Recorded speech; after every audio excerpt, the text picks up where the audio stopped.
Hello beautiful people, my name is Patricia Mugabire. Welcome back to my YouTube channel.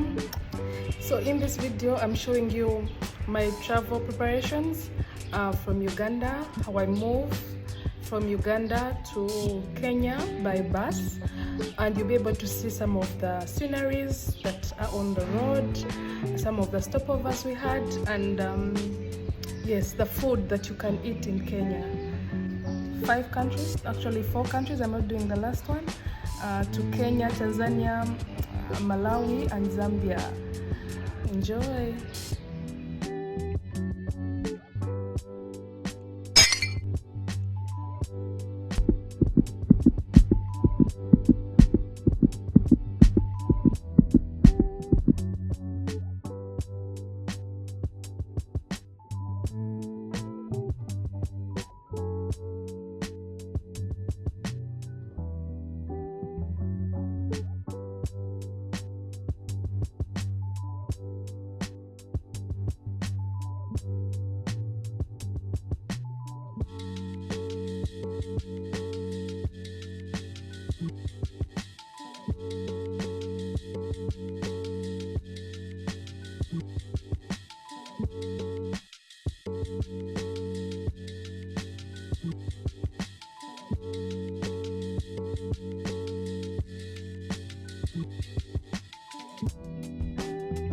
Three, two, one!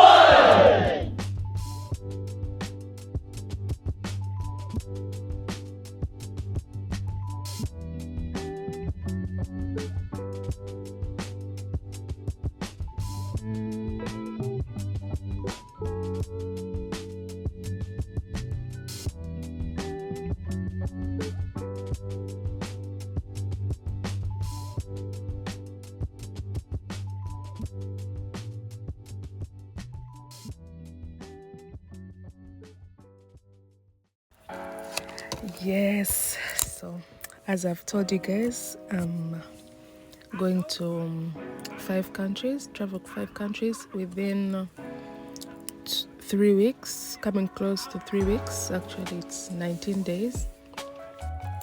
So I literally need like very many outfits, and this is me doing the packing, and I try to make sure that I labeled like everything that I needed, like day per day. For example, if I'm traveling from Uganda to Kenya, I labeled that Uganda to Kenya, so that I know which day am I wearing what. Pack different things, pack soap, pack a sponge, pack deodorant, pack what is it, snacks, buy snacks, black blankets, jackets, then the outfits, then bras, sneakers, towel, earpins, so many things. Then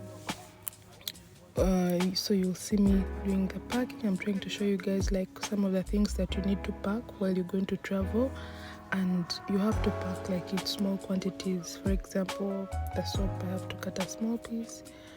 Sponge, I have to pack still something light, not big version.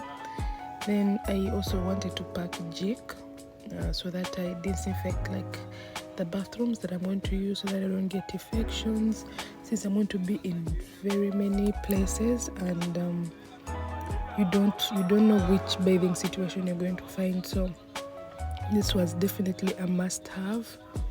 Jik, I packed some sanitizer, as you're going to see. So everything that I needed on the trip, I made sure that I packed. I had a list, so I would tick off this, that, yeah. And whatever thing you pack, especially for the liquids, make sure you tie it in a polythene bag or a Ziploc bag, so that it doesn't pour in your clothes, because there's a time I didn't do that, and by the time I reached where I was going, like things had poured in my clothes that I was supposed to wear, and you do not want to reach where you're going and your outfit is spoiled by smell of jik or sanitizer or bleached up because you did not like put like extra protection.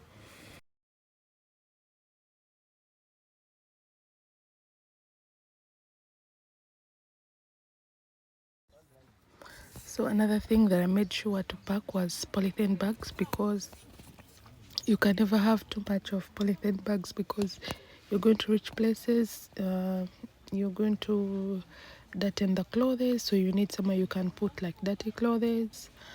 Or when you buy something and you need to carry it, have polythene bags. Or if I bought like extra food and I need to keep something, definitely polythene bags come in handy. So this is 7:30. I'm boarding a bus called Simba Bus, that is a Kenyan bus that takes you from Uganda to Kenya, and it's the cheapest option as of now that I know of. It's 90,000 to travel from Uganda to Kenya, and there are other options. You can either take the afternoon bus, which is Kenya at 6 a.m. But I think it's usually for people who are going to work, like you're traveling very early to rush and work in Kenya.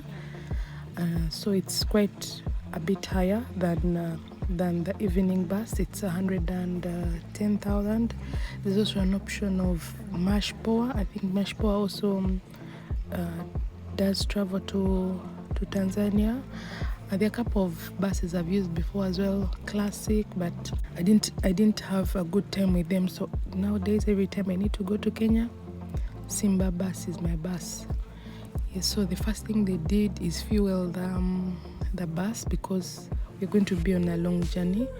So we fueled both in Uganda.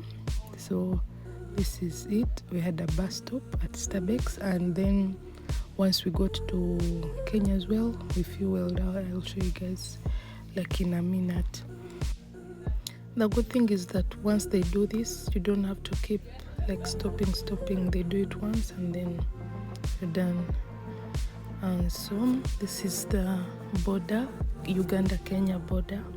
When you reach it, you get out of the buses. You always have to come out with your handbag, and then you leave the big bag in the bus. You come out with your passport, your yellow fever card, or if you don't have a passport with Kenya, you can be able to pass with an ID and your yellow fever book. The border processing takes quite some time. It can take between 30 to an hour, depending on how long the line is or how many people you are before you. But once you finish that process, you just go forward and cross over. So these are also trucks that have been checked and are waiting to cross the border.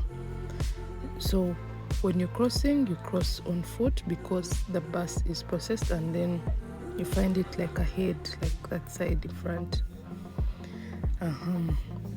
So now, once we have crossed, now we are in Kenya. We did another bus stop, like around 8 a.m. So they give you some like 15 minutes to go freshen up, wash your face, brush your teeth, take a pee break and all. Now in Kenya, there's something that I noticed this time around. Guys, do you see that there are trees in the middle of the road?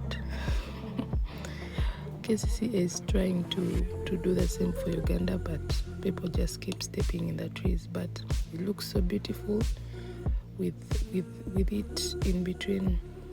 So on the break, I made sure I got some milk tea. This is milk tea. I know it looks like a coffee cup, but there is milk in there. That is all that I bought for that morning before reaching my hotel. Yeah. So I think from here on, after we are going to see what is it called? called, like the scenery of Kenya. There's a part that we reached, and the road was misty, just like Kawale, my mom's hometown. Then the scenery is quite different compared to what I'm used to. Also, I can't believe that this is just the beginning, because I'm doing this for 20 days, so we are just starting. Pray for me, guys, because currently, as I speak, I'm on Malawi beach, but we are still going because it's day by day. You have to cross countries, you have to cross borders, you have to sit in a truck like for long hours and then camp at night. So it's exhausting, but it's worth it. Let me put it that way.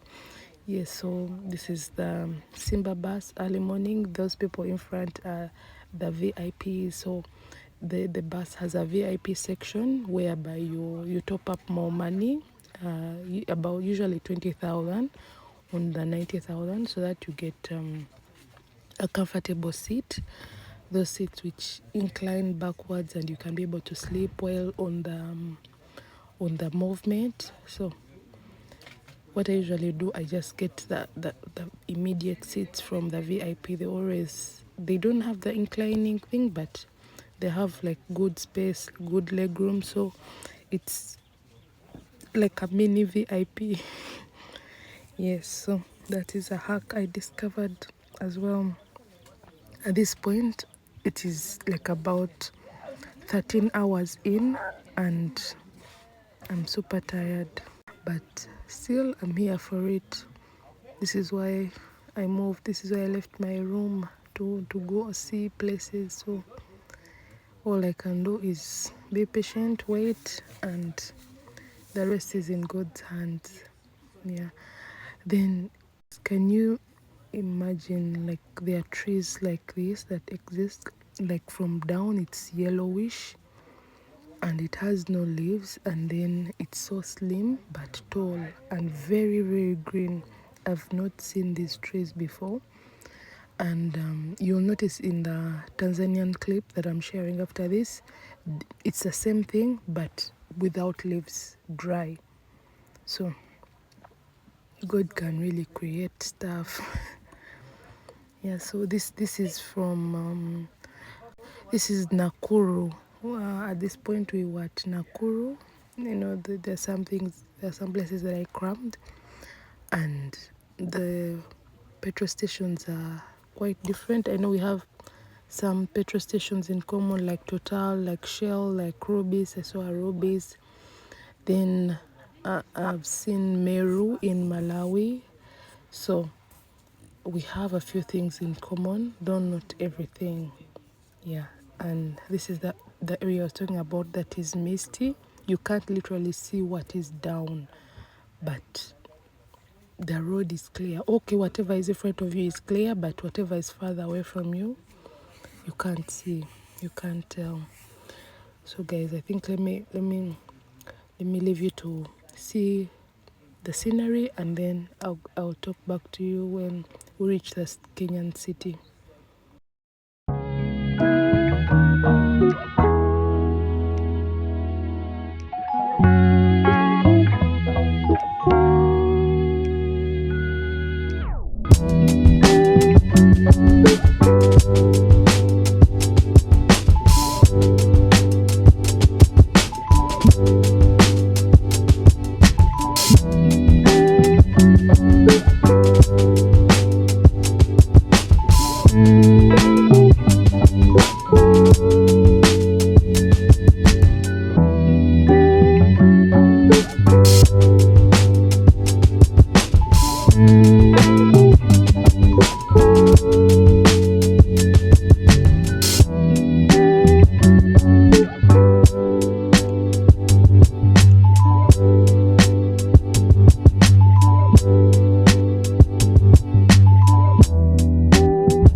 So as you can see, this is the middle of the town.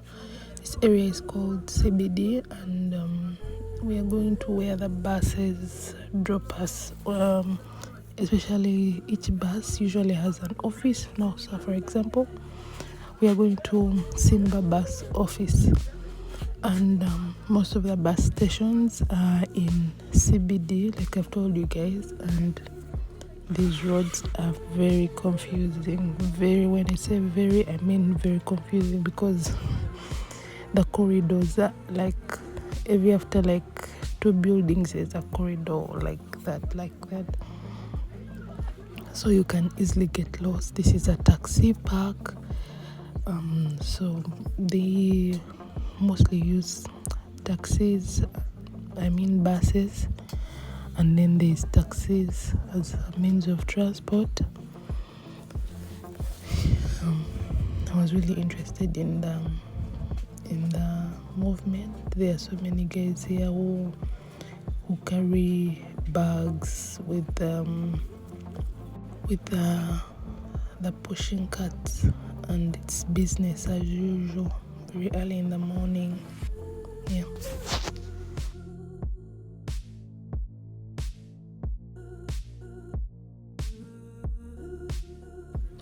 Okay, so on arrival, I had to look for a hotel room. I checked out like 2 hotels. I left my bag at the Simba office, and then I tried to move to try and see which hotel I can use. Yes, so I ended up getting one around 2,000 Kenya shillings for two nights and 1 day. That was my supper that I showed you guys. Then this is the next day. I went looking for exchange money, so I found Equity Bank. Apparently, I mean dollars. So apparently, if you don't have an account with the bank, you cannot change your money into dollars. So you have to see where you need to tie your stuff. If I had not tied this would have been a disaster.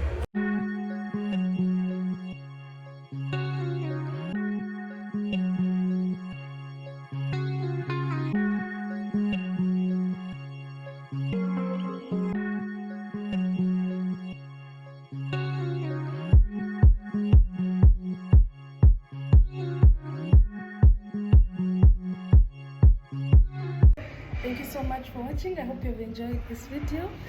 Like it, give it a thumbs up, subscribe. See you in my next vlog. Bye bye.